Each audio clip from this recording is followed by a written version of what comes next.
This video is sponsored by Pupford. If you've ever wished that you could take an in-person training class with me, I highly recommend that you sign up for my completely free 30-day Perfect Pup digital dog training class. You'll get access to a private Facebook community, daily emails with training tips and video guides, and an awesome workbook to help you follow along and keep up with your progress. Pupford actually made that course possible, and now they've launched their super premium dog food. This is unlike any dog food you've ever seen before. First of all, it's dehydrated, which means it's minimally processed, so it really retains those nutrients. And you can see the real chunks of food in here. Let's do a test. Let's see if he prefers his kibble or this. If your dog doesn't love the taste of this, just send it back and they'll give you a full refund. It's made with really top-notch, high-quality ingredients, but not just good ingredients. Ingredients that work together optimally for your dog.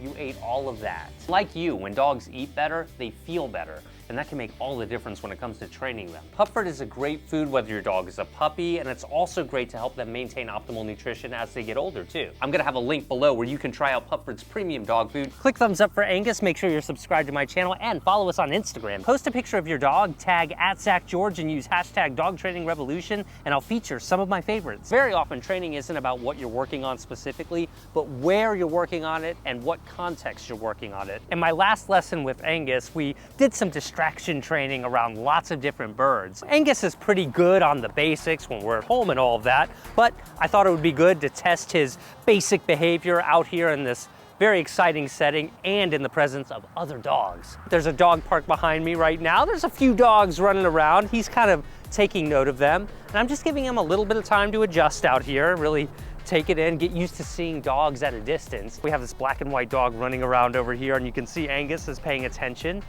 Doing really well. You don't need to wait for your dog to react unfavorably to train them. I like how he's behaving right now. When you behave like that in this particular setting, you get something really good. In this case, a tiny piece of real meat. Good job. Let me make it clear here. We're not going inside the dog park for this particular training lesson. This is just a way for us to give him exposure to dogs, but in the event he does react, or if your dog at home reacts, it gives you the opportunity to create distance so that you can then measure where they go from being non-compliant to compliant. That's a really key factor when you're training a dog. Look at me.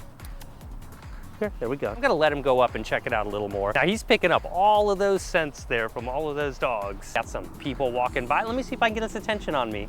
Hey, Angus, yes, good job. Right there, first attempt. But now let's see if we can do some training on come when called around some more significant distractions. There's a lot more dogs down here than over there. Practicing at a dog park like this is likely to add a completely new layer of difficulty. And so I've switched to the long lead here to kind of simulate more freedom, but again, I still have complete control of Angus. He's showing interest. I'm actually gonna let him investigate there because I think that's healthy.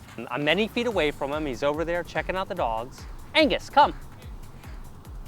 Okay, didn't have much luck there, so I'm gonna let him know. Hey, I've got this. Angus, come. There it is. Sometimes they just need a little reminder. Now that he's a little distracted, do you see that? Do you see how he's taking an interest in those dogs? I'm gonna call him. Can I call him off of dogs in this situation? Let's find out. Angus! Angus, come! Look at that. Nice job, sir. That was really good. Come on, let's go. Come on, let's go. Over here and sit.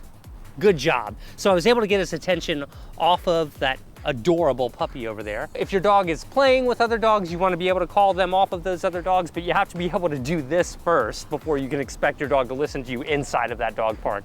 Let's go. Very good. And will you give me a sit? And so right there, we had come when called. He came to me, he looked at me, he sat. There's barking dogs in the background, and he's doing a great job. Angus, come.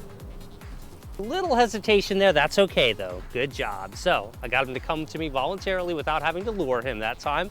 That's an improvement. Good job. There's a dog there. Can I get his attention? I can. Stay. Look at me. Nice job. I love it.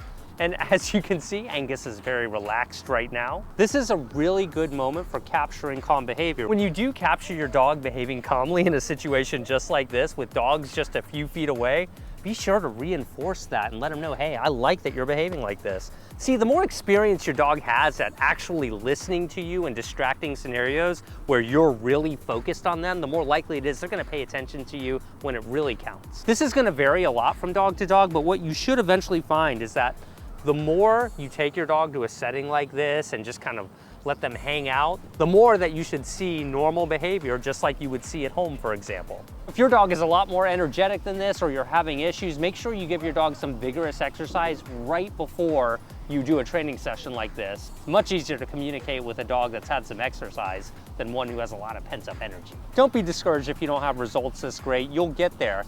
But I think a lot of people underestimate how much time it really takes to work with your dog and give them these types of life experiences. This isn't something you can do passively. 1 or 2 days a week at least, if your schedule allows.